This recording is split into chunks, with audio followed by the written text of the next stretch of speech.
day was just like any other day. We walked up 6th Street, pretty sunshiny And all of day. a sudden the building blew. Heard a boom, boom. They were running as fast as they could to get out of the My area. next door neighbor came over and asked me if I was aware of the fact that the whole downtown was on gas fire. station and heard two We kind of gentlemen talking about got scattered out different places, wherever we were leaving. My children front, I get to the were all front home, reception. of course, and we just There's my had reception lunch. with glass all We over heard and the this loud front window explosion. gone.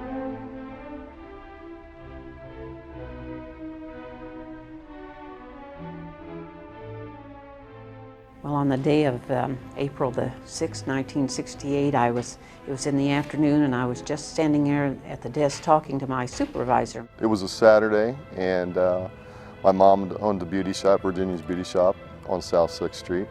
Started walking up 6th Street to mornings. Greg had ordered spatial arrows for his shoot on the archery team in Purdue. It was my day off, and I was cleaning the house. My children were all home, of course, and we just had lunch. About noon, I took a break, delivered a picture down to Jim Trimble's office where he had just remodeled his new office right next to Marting Arms. I knew I had to be back by 5 o'clock because we were going out to dinner and then going to a play at Civic Theater that evening.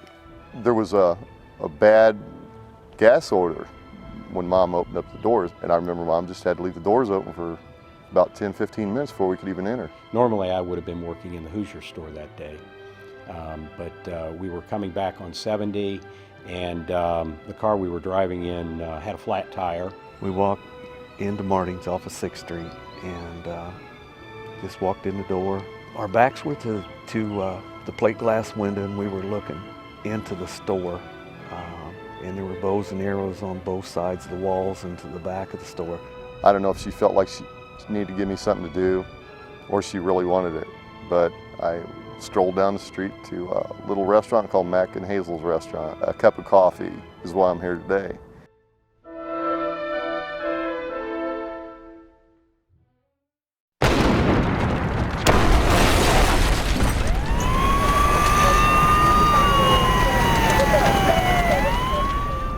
First explosion happened. The plate glass windows came in on us.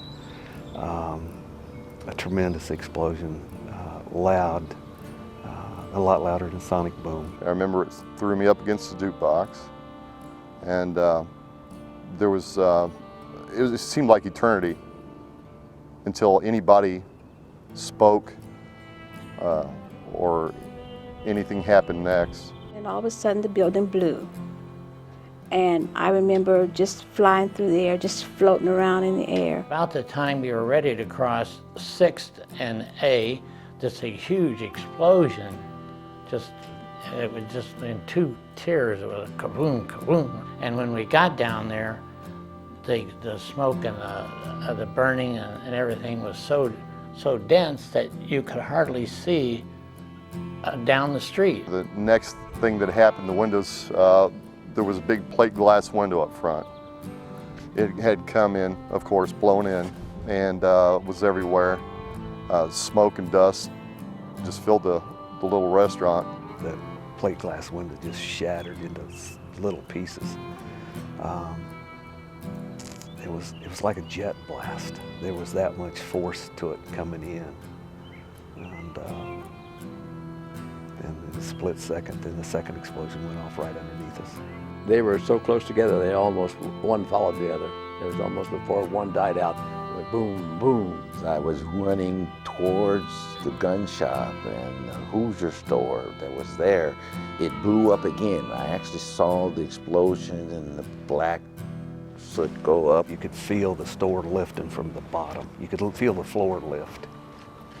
And then the next thing when I came to, everything was burning, and as I walked out of the flames and the dust and the smoke, you could see cars on 6th Street all turned over, and pieces and parts of cars on the sidewalks. In the midst of all of that, I saw this man, and his head was torn off, and part of his legs was torn off, and his with the explosion, his clothes were torn off, and he must have been about 60 feet in the air flying. I watched him, and he landed no more than 5, 6, 7 feet in front of me. People were running, and they were running away on East Main. Some of the kids had left the theater, which was only a half a block away, and they were running as fast as they could to get out of the area. You could see the crowd just running away from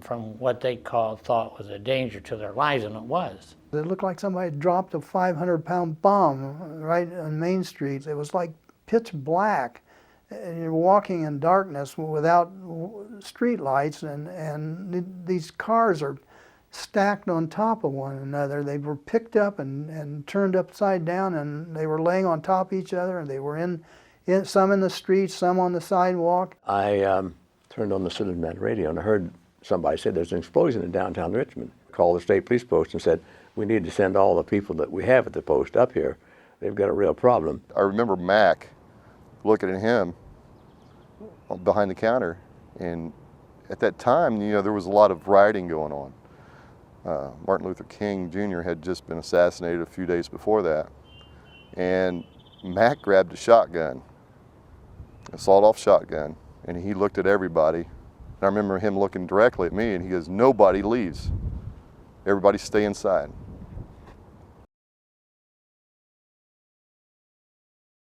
This is April 1968. This is when Martin Luther King was assassinated, 2 days before that?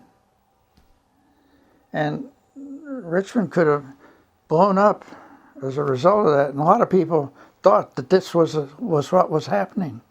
There was fear. It was universal. That was the situation that first week of April in 1968.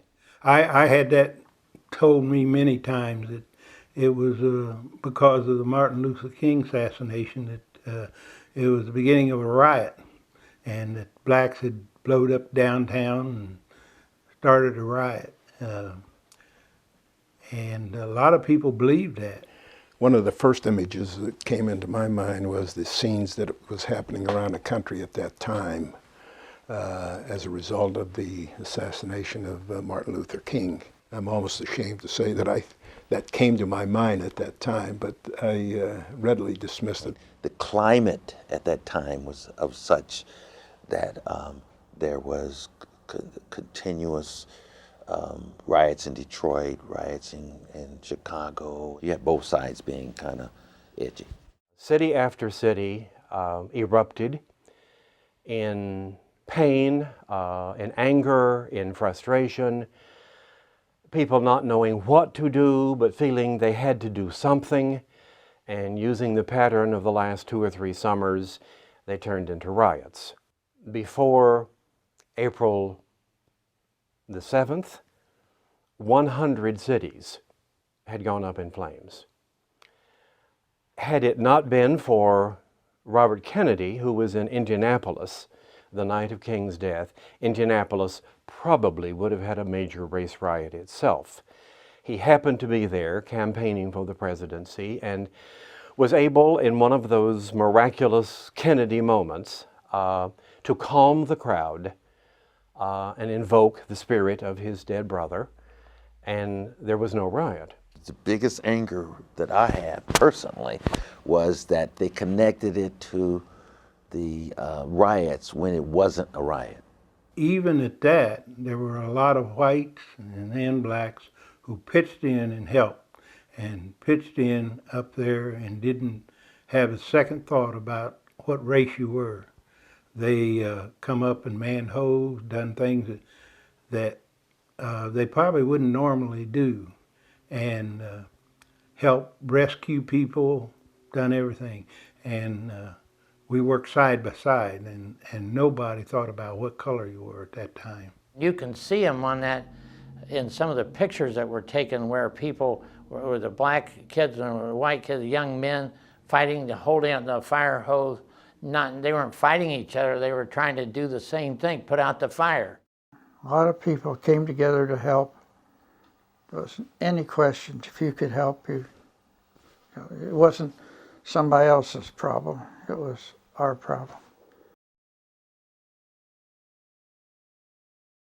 Mac went around behind the counter, headed towards the front door, and I had a clear view of him straight down the aisle there to the door.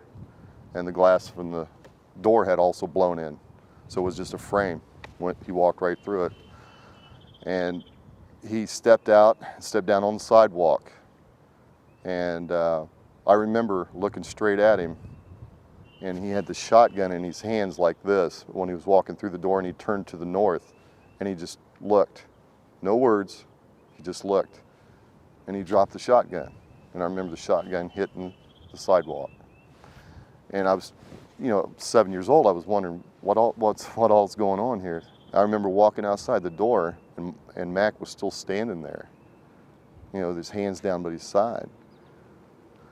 And I turned around and I looked what he was looking at, which was a black wall. It was just like if you put your face up against a brick wall. That's what you saw, was nothing black. And that seemed like it took forever before we could even see what was beyond it. The first thing I saw was this large black area of smoke. And I asked someone, I said, "What is that? How come the smoke's so black?" And there was a fireman standing, I don't know who he was. He said, "That's total consumption of materials when it's like that, when it's black." It was damaged to an extent that it just looked like a city would look if it had been bombed by an aircraft. The smoke still had covered the area where my mom's beauty shop was, Marting Arms, and towards Main Street that way. Still couldn't see what was going on there.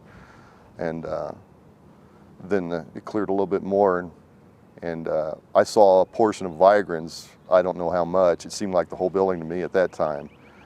It just fell, collapsed into 6th Street on a bunch of cars. And it was like something out of a movie. Well, it looked like one of these movies that you see of England during a bombing raid, and where things are hanging and buildings are gone, and people are standing on heaps of debris with fire hoses. It was so reminiscent, of what I remember about World War II, that's the only thing I could think of. When I walked around the corner and smelled the cordite, gunpowder, and all that, I said, "My God, I'm back in Korea." I saw where my mom's beauty shop was, and it was just blocks and bricks, fire.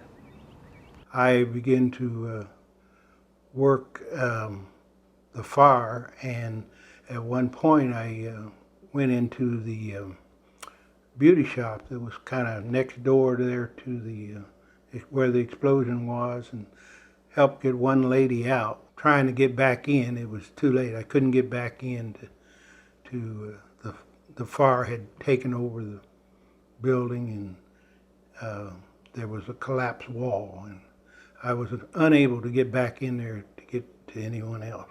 I wanted to go. I was actually starting to run towards the beauty shop, and by that time, Hazel, his wife, she had came out. She grabbed me and she held on to me. She wouldn't let go to me. When I came to after that, I was in the back of the store, and what was left of the store. There wasn't anything left but piles of brick, and it was burning all around it. And I didn't see Greg anywhere. When they finally got me to my feet, it was just full of smoke. You couldn't see anything. And that's why we didn't think we were going to get out alive, because you could smell the gas. I tried to get free, and my arms wouldn't work, and later found out that the collarbones were broken. But I pushed myself out from under the beam and walked up and over the bricks and kind of around the fire toward the front of the store. And by that time, some men from Wayne Dairy had come in. And they helped me out and down the alley, laid me down in the alley, and you could hear all the ammunition start to go off and ricochet in the alley. And so one of the men told me to lay still, and he says, "This is going to hurt a little bit." And he put his hand on my back of my neck, and it did. He pulled what we later found to be an arrow out of my back that had come off the wall from the force of the explosion. I didn't think I was going to be able to walk, and then too, I kept seeing my arm was gone, and I was just really in shock, you know. But when the ray of sunshine was shone through that roof, that hole in the roof, and it led a walking path, I knew that it was intended for us to get out of there that day. And that's exactly what we did. I knew in my heart when I first saw Mom's beauty shop after the smoke had cleared that Mom was gone. I didn't know how to describe it. Normally you can describe what you see, but this is such a horrifying scene, and we had no idea how bad it was. I mean, at the time, we had 41 people who were killed. That's a lot of people killed in one small area. I saw people who had been killed by that explosion. Some of them were laying in Main Street. Oh my, it's like a war. It's terrible. I got a call from my older brother, and he said they had some damage uptown. So I loaded up a loader and I went uptown. I mean, there wasn't no question of who or what or should I or shouldn't I. That was just, we need to help, we just did it. The thing that really surprised us was the number of people that wanted to help, the number of people that were not taking advantage of the situation. All the windows were blown out on Main Street. All the merchandise was laying there to be taken if someone wanted to take it. But so far as we know, we never had one reported theft of anything. And I was amazed at the kids, I'm talking high school kids, that were standing on wrecked automobiles with hoses, spraying water into these into the wreckage. Until we got manpower enough in there to take over and take the civilians out of there, as we called them, we let them stay and help. It was really amazing the number of people that had a real serious interest in helping. We came back downtown because we wanted to help, but because the 2 days earlier, the Martin Luther King, and then I had been shot, and then all the riots, some of the people in the city had suspicions about us in terms of being black, and so they didn't want us to help at all. Jewel did call in, and I said, please come, and she did. And so then we started triaging patients. We set up several treatment areas in the hospital, in the cafeterias, the recovery room, surgery department, the emergency department. The ambulance doors went up, and here came patients. And they just came several at once. They came by cars. They came just many different ways of transportation. I just remember a young man then. He was young, nice-looking young man, and he was in like a limousine. And he took us to the hospital, and that's all I remember. The guys from Wayne Dairy had flagged down a guy in a station wagon. They put me in a station wagon, and he took me to Reed Hospital, to the emergency room. There were around 141 people treated on that Saturday day. And for us, who were accustomed to having no more than 6 or 8 patients at any one time, this was and could have been a very overwhelming kind of a situation. The elderly gentleman helped me out of the station wagon and into the emergency room, and it was such chaos. It was just unbelievable, of all the people standing around crying and bleeding, and you know, I was standing there thinking, I leaned up against the wall, boy, I'm in a lot better shape than these people are. We went to the hospital. Of course, we had to sit a while because we weren't critical. They were taking the critical patients first, which was only right. They looked me all over, and the place on my back, they put a Band-Aid over it, and she said, we've had people hurt a lot worse. She says, you just need to go home. We need a room. They did over 200 stitches in my legs, but in the meantime, the anesthesia had worn off, and they told me that they could not give me any more anesthesia, that I would have to bear the pain for the final stitching. And I can remember them going in, taken out the glass, and the pain was so severe, I didn't think I was going to make it. And I said, can you call my folks and have them come get me? So she did. And then she took me outside and to the parking lot and kind of laid me over the hood of a car there in the parking lot. And I'll never forget, it was an older white Oldsmobile and had the fins, and I'd laid over the hood till they got there, and when I got off of it, the blood had run down the fins, down the hood, and was running on the parking lot. The fire chief was gone, so Roland Walls, who was a battalion chief, took over. Roland had found this space just west of the theater, and he said, there's a space here, and we're going to set up a wall of water. And he said, his words were like this: the fire's going to stop here.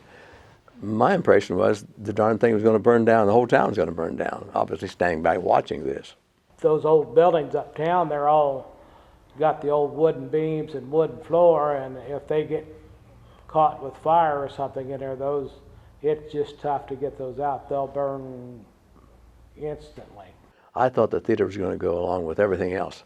When you're standing back on A Street or in the alley between A and Main, you think, my, this is never going to stop, because the firemen was fighting it.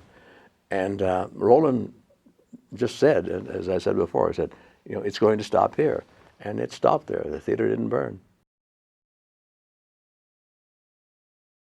I went home a couple times, but you just sit in the chair and lay down for a little bit, and right back up you went. You just couldn't get rested, or kept thinking there was something you could do up there, which there really wasn't nothing you could do, but that's the way the 3 or 4 days went there after that. Bill Bales, Jack's dad, had called us and said there'd been an explosion in Richmond, and Jack had been blown out of Martin Arms, and they couldn't find Greg. So the search was on then. At the time that the rumors started coming in, I had a phone call that told me he was in the hospital. A friend took me to the hospital. I met someone there that I knew, and she said, I know him, he is not here. My son went to get a haircut, and the place that he was going to, the barber shop, was right across the street from the Hoosier store, which was right in the epicenter of the explosion. She had found a couple with a son. I don't know if they were from the restaurant or if they knew them personally or whatever, and they agreed to run me home. Mom and I went to the hospital, and Dad went where they were retrieving the bodies and putting them into the National Guard Armory. Many of the patients who were dead at the scene were taken to a morgue at the armory. We contacted the local FBI agent, who was Joe McDonald, and he told us what we should be doing at the federal level, which was to get a hold of the government disaster team, which is a group of people who fly anywhere in the United States where they're having some sort of a disaster. It was before DNA, and we laid out the bodies on sheets and in bags in the armory, and made a list of who we knew was there and who were the unidentified. And at that point in time, the FBI team and I removed several fingers from people. That's how you identified them. You cut off the fingers and you rolled them and you took fingerprints. Or there was also a dentist there working with the FBI team doing dental examinations. Kind of a gruesome task. My youngest child was 7. My oldest one was 15 at the time, and I had 2 in between there. So they were quite young, really. I just remember staring out the window and occasionally glancing over at the gentleman that was driving. I was in the back seat, of course, and the lady up front and the other boy that was in the back seat. Nobody said a word. All they asked me was, you know where you live, and can you tell us? And I went, yeah.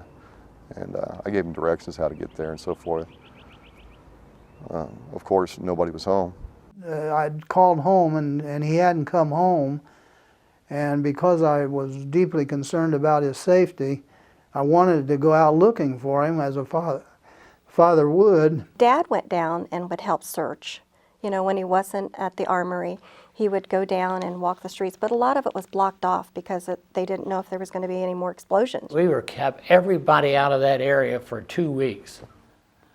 And it was because we feared that there was a danger that was still there. There'd be 2 or 3 people working with each loader right at the bucket and watching. Then we'd pick it up and put it on the street. Then they would go sift through it on the street, then pick it up and put it on a truck and haul to the landfill or wherever it went. But that was the main thing. They were looking for human parts. That is a very heartbreaking job. A lot of it was you did find whole people. You found parts of people. You had to tag them. You had to tag the parts. You had to tag where you found them and all of that. So it was not an easy job, and it was not a pleasant job. It was a very heartbreaking job. So he would walk the streets, and of course everybody said, oh, Greg's such a good kid, you know, he's probably out helping someone, he's not called in to tell you, you know, and you don't know at this time. You just keep praying that something will turn up, he'll call you, or at that time we didn't have cell phones, so you know it was waiting here. As time went on, and he was very good to check in at home, I became more and more concerned. And probably by 7 o'clock that night, I was really suspicious of what might have happened. Finally, later in the afternoon, when I had a free moment, I went to the Reserve Center, the National Guard Center on West Main Street, and I went over there to see if by chance he had been a victim of the explosion. So right back down the road was my aunt's house, my mom's sister. They took me over there, and that's where I remained until my father finally tracked me down.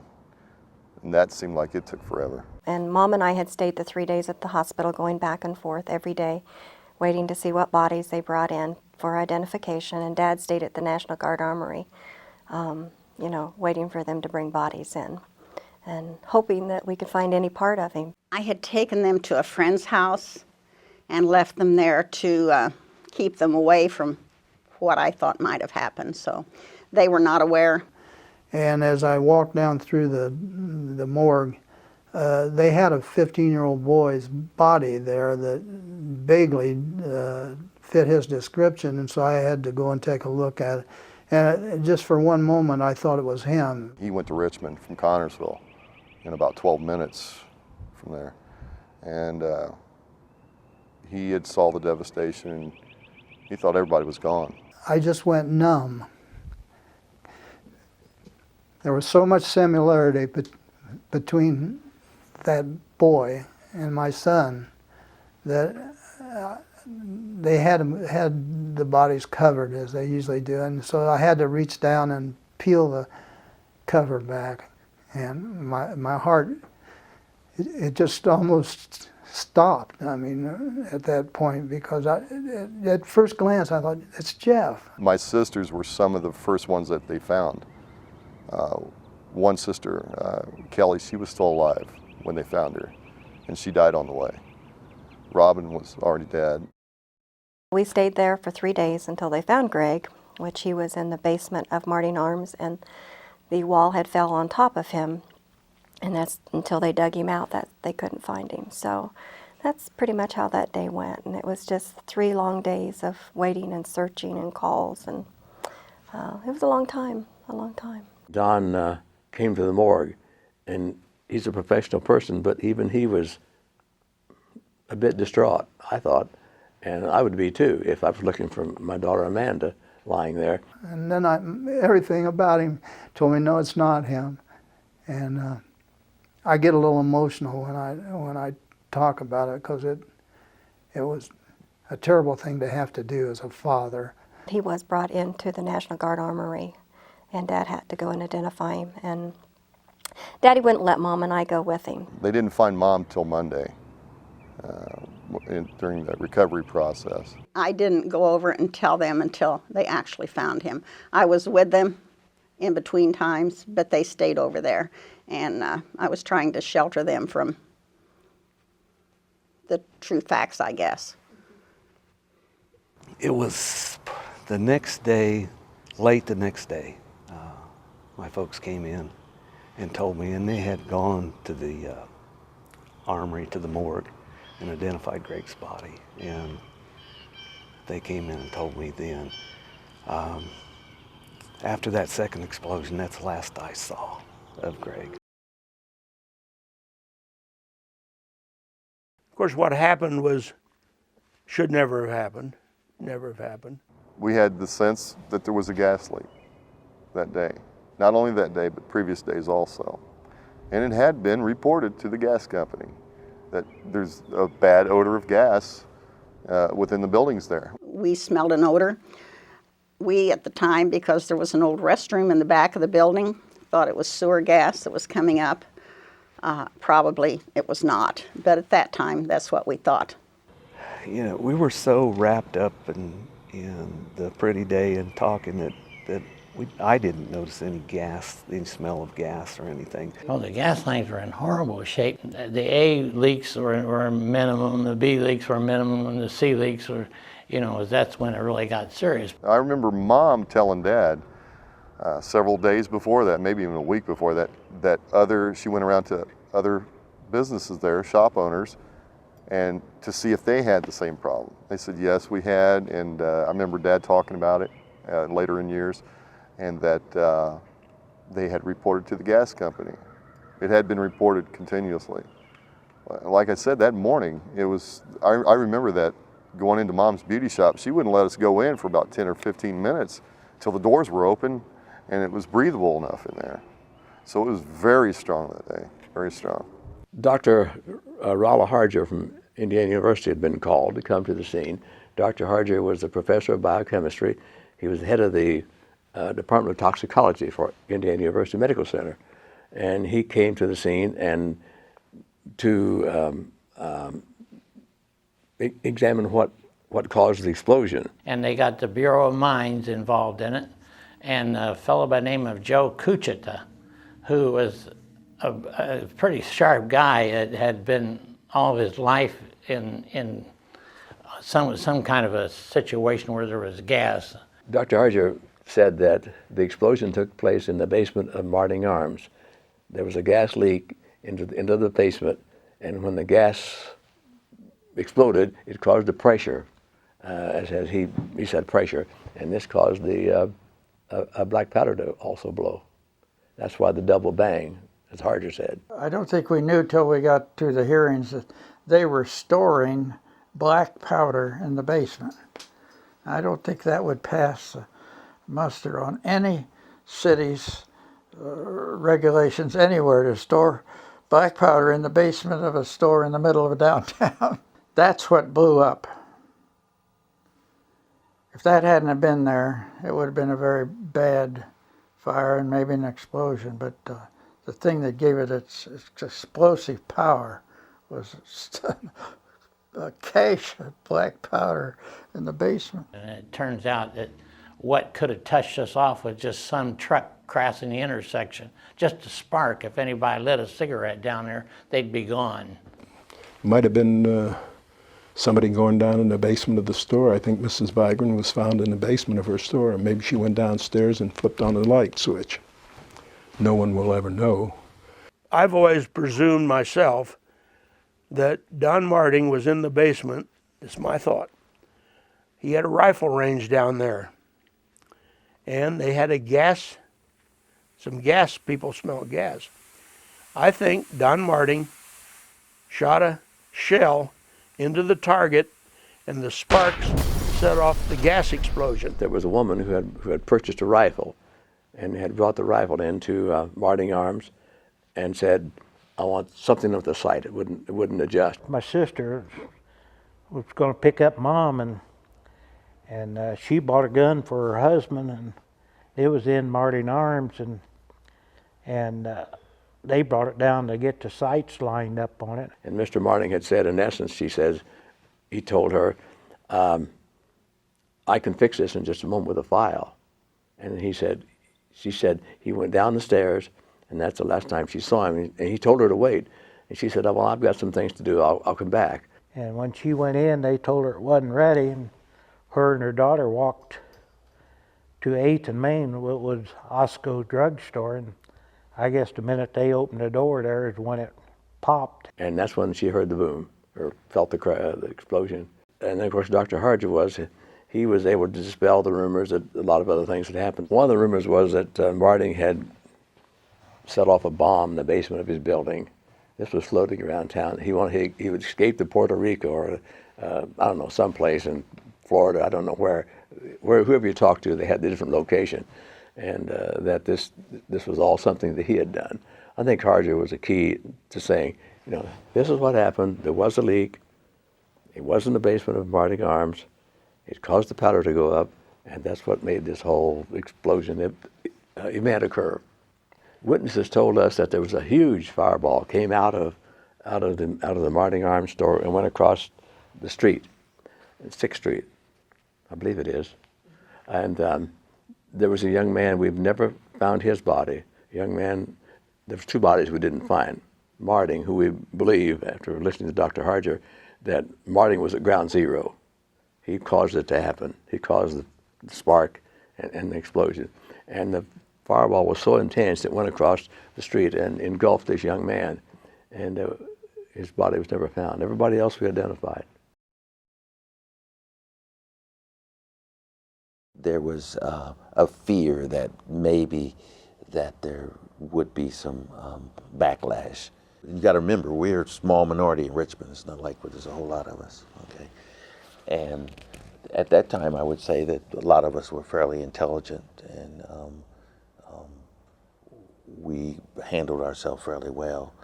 And but there was a fear that maybe we would do something.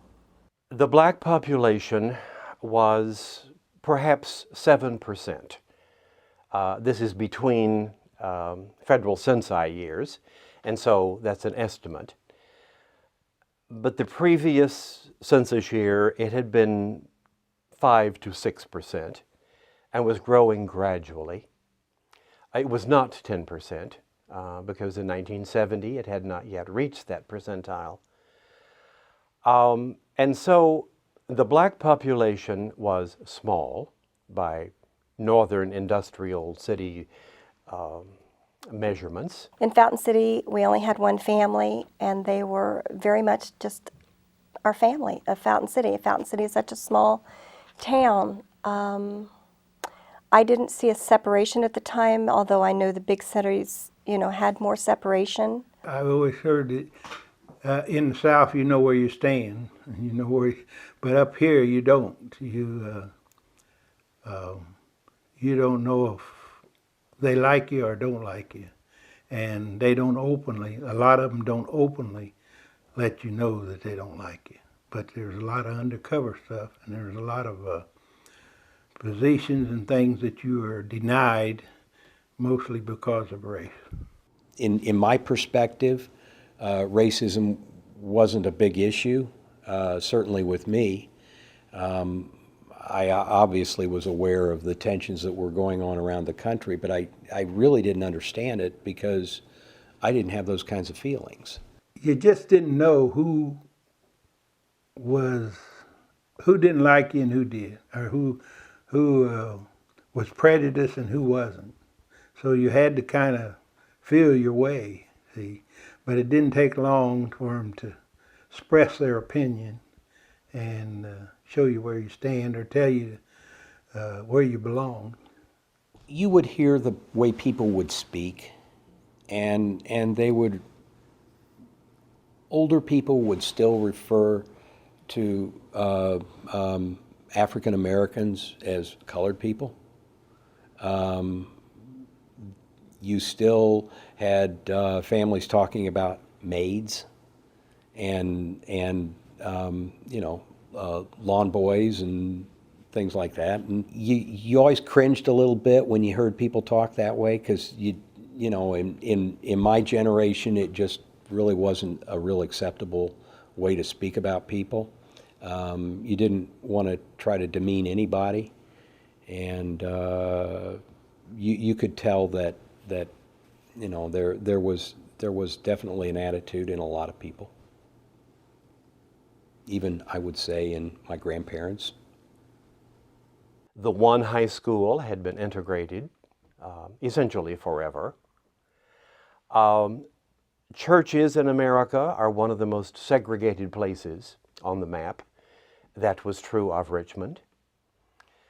Blacks played an important part in the athletics at Richmond High School, the only high school.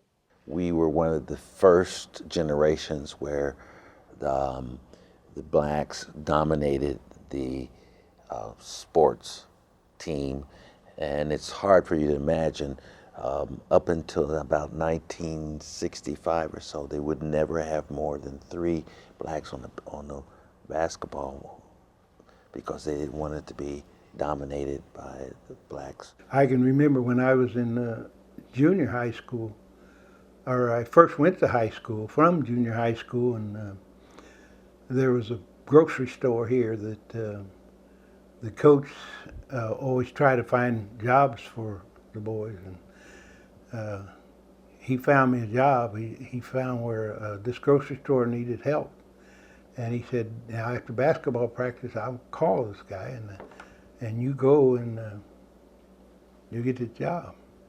Well, I was so happy about that, and after practice, I ran all the way to that store and said, Coach so-and-so sent me here about a job. And the guy looked at me and said, yeah, he didn't send you here. I don't know what he's talking about. I said, no, we can't use you here. They refused to hire him, but they did hire another boy off of the team, white. There were several black professionals, teachers, dentists, lawyers, doctors, who had broken through that particular barrier. There's never been a black fire chief in the city of Richmond. I've interviewed for it before. Others have interviewed for it before, and it always comes up, they don't think it's ready. They don't think the firemen are ready, and they don't think the city's ready. And that's what I heard the last time I interviewed. So I don't know when that time will come, but I'm sure it will sooner or later. The black population was more segregated by tradition than by law, because by law it was not segregated. It wasn't long before the explosions, the fire department was integrated. The old station that North 8th and the railroad track, just across the railroad tracks, was the old black fire station. It's the one, there was one before that, but that was the one that was all black when I came on in 1960. And like I say, it stayed that way until integration. But we had the worst equipment. We had probably the worst house. We had to deal with a lot of things that some of the other stations didn't deal with. Our paper was a free circulation paper, weekly. We had a news department of maybe 1 or 2 people. So we rarely got into the breaking news, except, of course, when the explosion happened. Everybody in Richmond was aware of that and had some relation to it. And we watched and waited for more explanation as to what this had caused this terrible thing. But the gas company had a lot of leaks to repair. One of those lines came in about here in what is now Elder Bierman's, underneath the ground, underneath this ground about 2 or 3 feet, I saw the pipe itself, and that we had a gash in that pipe, probably 3 or 4 inches in length. We found areas where there was, it appeared to be the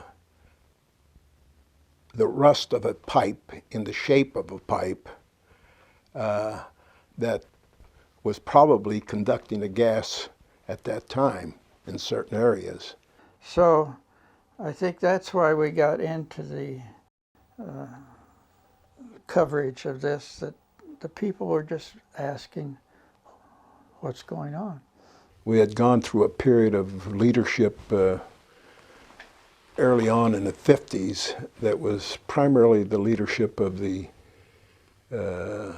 manufacturers, the businessmen, the bankers of the community. Some of their friends were in an executive position within the gas company. My supposition would have been that it might have been cheaper to lose some gas out of the pipes that were defective or some of the areas that were simply rusted than it would be to take on the cost of digging up all the streets and replacing all that pipe. Evidently nothing was done to any of that area for a period of time. The concern was back burner.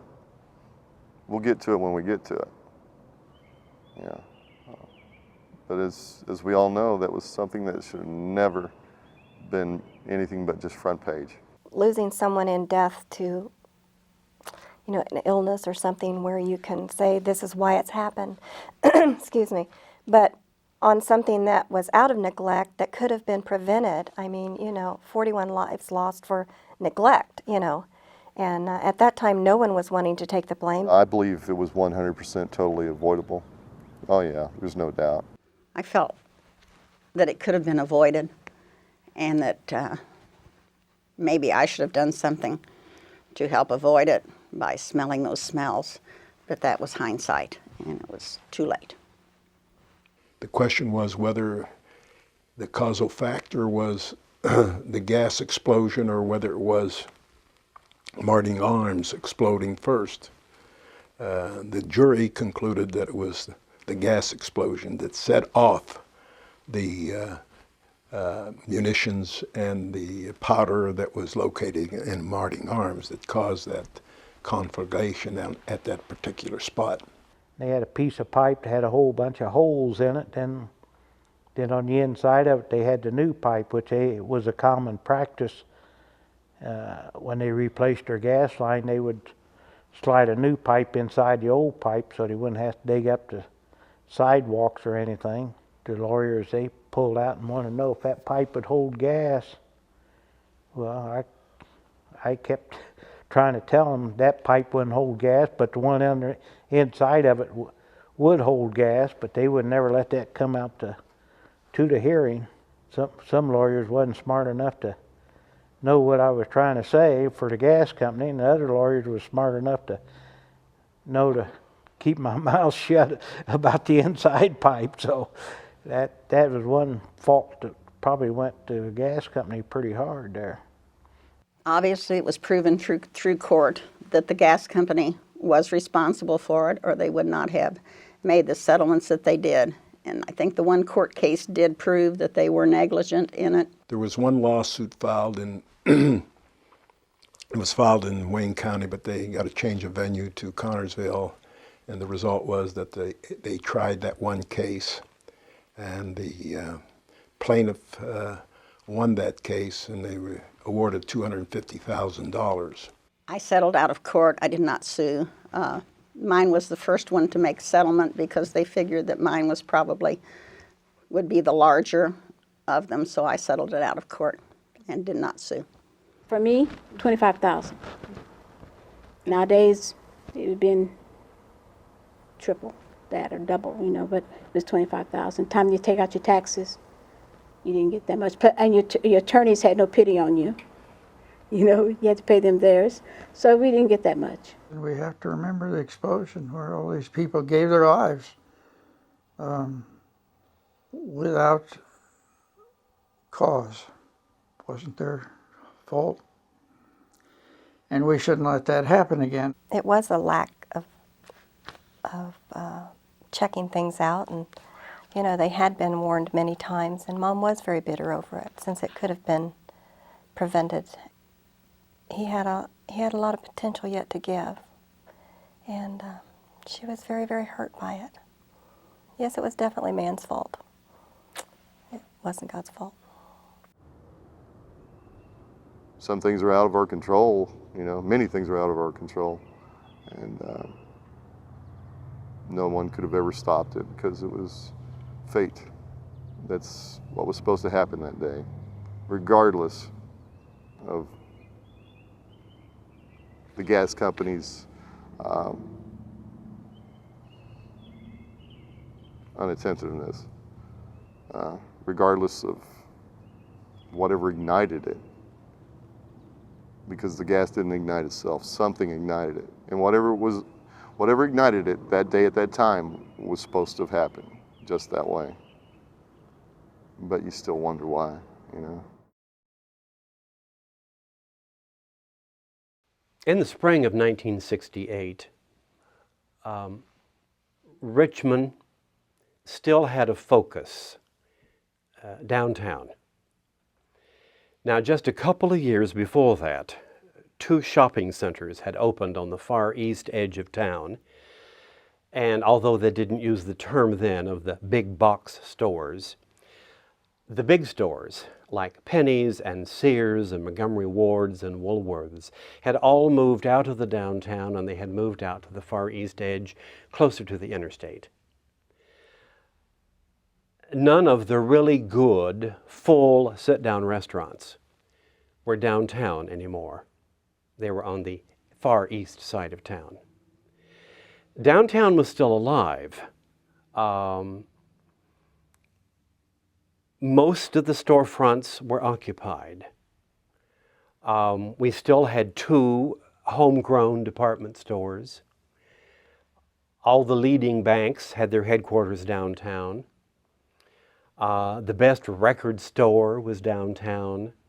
The best clothing stores, men and women, were downtown. There was life downtown. On Friday nights, it was almost chaotic. There was so much life downtown. They still cruised. You would have thought it was the 1950s.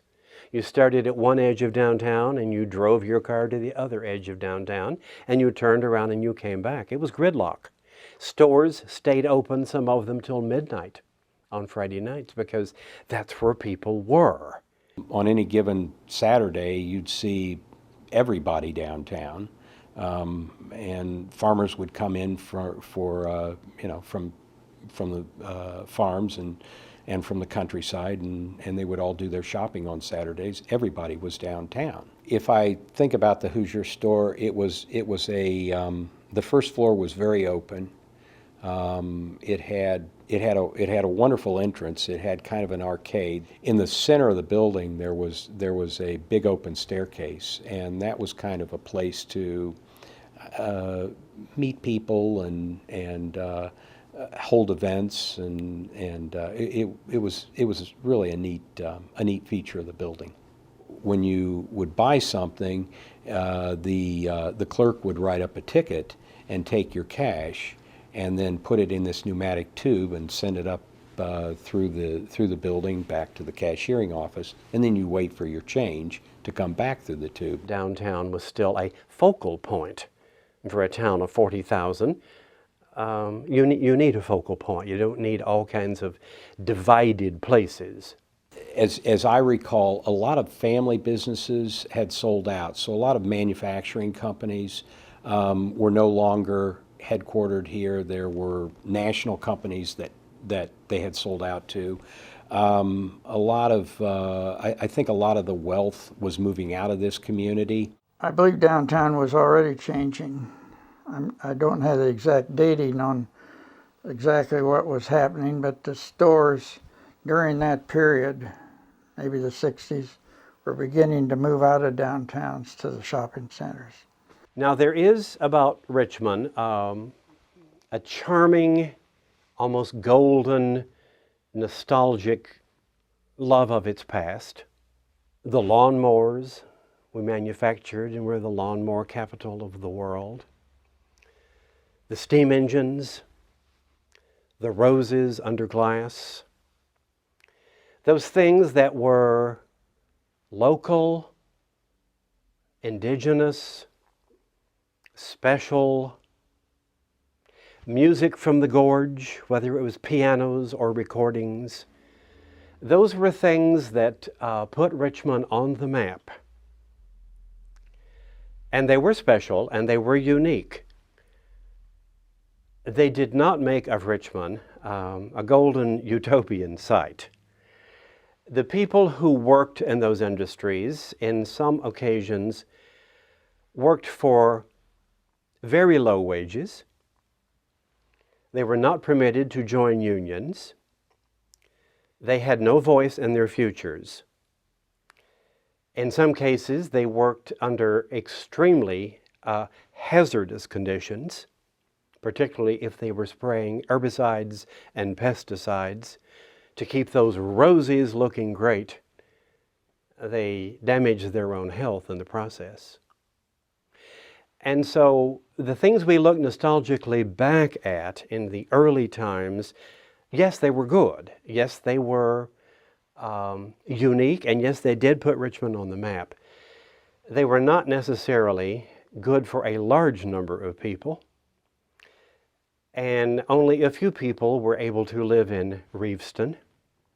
Only a few people were able to join the country club, and only a few people could send their children off to very expensive private schools. Everyone else endured. Now, that's probably not that much different, and it's probably no worse than almost any other Midwestern city in the United States. In fact, it's a very typical story. Richmond did go downhill. As I said, so many families had sold out businesses to national concerns.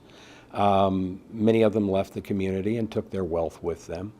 So there wasn't that sense of wealth in this community that remained. The explosion, if it had any good about it, was the fact that it highlighted how bad and how erroneous it was to assume that there was no problems downtown. There were all kinds of problems in those buildings. We went in every building for a 2-block radius. Every building. What did the structure look like? What did the beam look like? What the heating situation was like? What air conditioning? And the whole thing. They evaluated every building within a 2-block area, and that's what we found out. That we needed to do a massive rebuilding, I guess, of each one of the properties. With the explosion, Richmond was forced to learn how to do something that other cities had learned many years before. That was to go to Washington, D.C. and learn how to beg. We had not done that before. Richmond was in the bottom 1/5 of American cities in getting a return of federal revenues for the tax money we sent to Washington. We simply didn't ask for it. Richmond has always, and still does to a certain extent, believed that they can solve their own problems. They're self-sufficient. And that was institutionalized in our city governments up to the time of Byron Cootie. We did not ask for federal money. We didn't want those feds in here telling us what to do. The city had no money to reclaim that property that had been destroyed. The state of Indiana could not help us in any way. There were no programs or funds to do that. Our only recourse was to try the federal government. And the promenade, I think, was a good idea, an interesting idea. It's one that I know all the downtown businessmen had been looking at for a number of years, and they looked at doing that before the explosion here, but just hadn't come to that conclusion yet. And then after the explosion occurred, it seemed that that would be maybe something that might bring people back downtown. One night, maybe every business owner in the downtown was there. And then Bobby Kennedy came in that same room, not maybe either before or after, and talked to all of us. There was standing room only. You couldn't get into the place hardly. But he was inspiring. He wasn't saying what you need to do. He was just recognizing the problem you would have and trying to say that he believed we could do it. The Chamber of Commerce, the City Fathers, literally went all over America looking for a department store that would build in downtown Richmond. Nobody was building department stores in downtown anywhere in 1969 and 70. Remember the 100 riots in downtown America in April of 1968? You don't build downtown department stores anymore. You build them behind that protective moat of asphalt and lighting in a suburban shopping mall. Finally, Dayton's Elder Behrman said they would. And they said, we will build you a downtown department store, but there will be no windows. Oh, 1969, 1970, you don't want your windows vandalized and broken in the middle of a downtown riot. There are no windows. A temporary fix for the explosion's crater? Build a promenade. Take the traffic off and bring the footprints in. Fountains, greenery, it worked for about a decade. It was different, it was new, it lent itself to different kinds of activities, but after 10 years, everybody downtown had to admit it's not working anymore. It's not filling up the empty storefronts. And the drift toward the far east edge of town continues apace, with new strip malls and new shopping villages going up in the empty spaces where once there were trees or parking lots. And so that has continued. Now, there are a variety of reasons for that. Richmond, like many other Midwestern cities, has entered into the service age or the post-industrial age. We have lost most of our major industries. The big ones that we had in the spring of 1968, like Avco and Alcoa and Natco, they're all gone. Many of the others have downsized. And so a larger percentage of the population no longer works in a high-paying industry. They work in a moderately paying service job, working at one of the department stores, working at one of the big box stores, working at one of the franchise restaurants.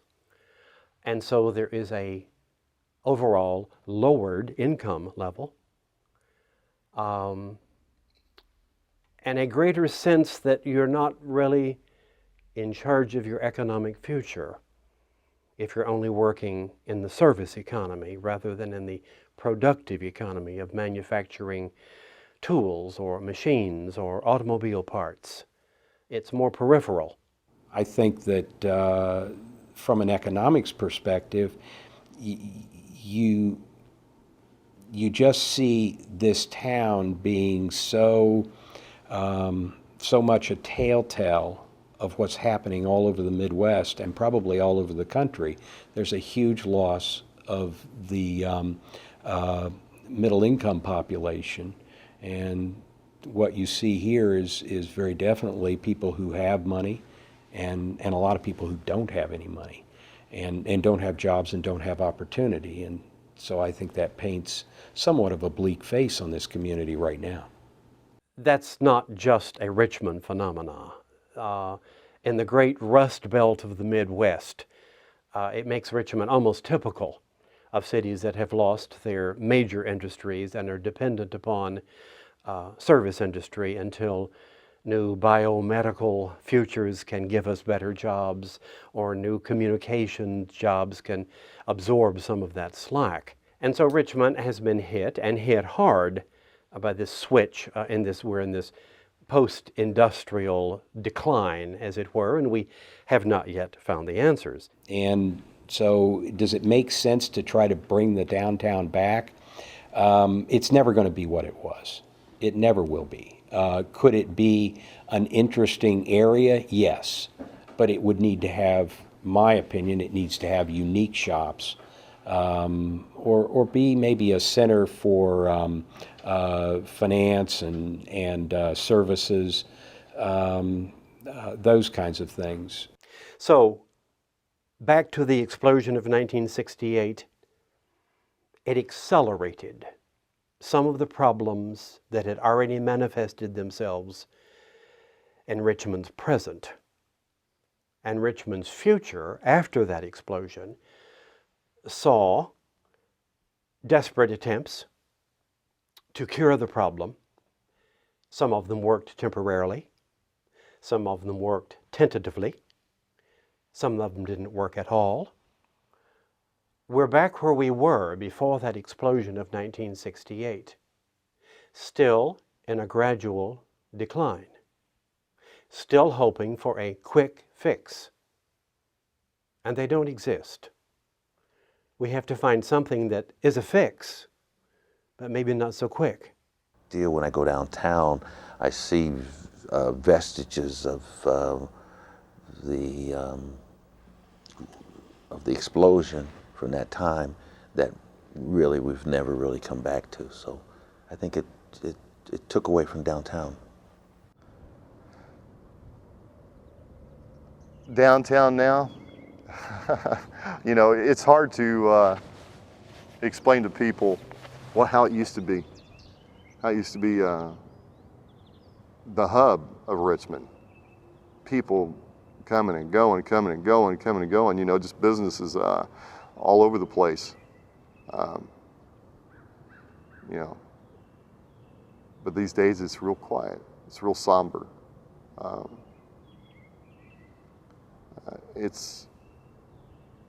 I come back, when I come back for a visit and I go downtown, I go down there for probably one main reason, and that's for understanding.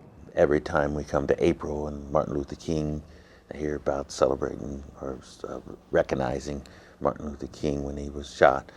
I always reflect that 2 days later we had this event that changed the city. Probably it would have been broadcast and with all the number of people that died and everything, but because of the riots and the things that happened with Martin Luther King, it kind of totally got overshadowed. I don't think people still to this day know what changes that made in terms of our lives in the city. Some people's been able to forgive, some people haven't. There needs to be a healing process, and until everything's really understood, I don't think people can really go on. The memorial they have downtown, simple brick memorial that they have downtown. It used to be located on the corner of South 6th Street and Main. There's a motor bank there, and it just caught me off guard. It's not there anymore. And someone told me, well, they moved it a block further west. And I'm like, why'd they do that for? It just seems so inappropriate. I don't know how else to explain it. It was placed, I guess, in the closest place to where so many lives were lost. Now it's going further away, you know, like a memory in the past. And I'm afraid someday it just might vanish altogether. You know, I just hope people don't let that happen. I remember the State Theater, there was a movie playing there. On the marquee it said, "Stay away, Joe." You know, and at that time I didn't think anything about it, and but you know, the more years go by, you know, I'm like, is that something directed at me? You know, was it? Why did my mom send me to get her a cup of coffee at that time? I missed it by about a minute to a minute and a half. Otherwise, I would have been there with my mom. kind of jerked me out of that kid, that your invincible state that you have when you're, you know, a teenager and late teens, to where, you know, it could all end in an instant. So I would say that that's probably what changed the most. That day took me from childhood to adulthood. It just moved me over. Even though I've been in other rescues and on rescues and fires, accidents and drownings and things, that the magnitude of this was something that really bothered you. But Greg was a great person, just a great overall person all the way around. Studying to be a veterinarian at Purdue, and you know, he was somebody that you know, I'd like for my kids to run around, to have a friend like that. I looked up to Greg. He was like a mentor and a big brother. He taught me a lot of things and looked out for me, and we were really close. And you know, that's probably the only reoccurring pain I have from the explosion is his loss. My mom had a poem put on his stone, and it's called Forever Grateful, and it says, "You're not forgotten, loved one, nor will you ever be. As long as life and memory last, I will remember thee." And I think that very strongly. You know, they're a part of your heart forever. Lots of good memories that I wouldn't erase for anything. But empty spot. There's an empty spot there. I don't think we'll ever, people like us that were there, especially people that were there that lost somebody, will ever get the complete feeling, the understanding of why, of course. It's been real hard over the years, wondering what would have been, you know, with Mom and Kelly and Robin around. I look back at pictures of my mom and try to picture that day in there and what her voice sounded like, what she would have been wearing that day. You know, there's details that some people could probably remember clearly like that, but just to have that vision of her one more time. But my memories are too few, just too few.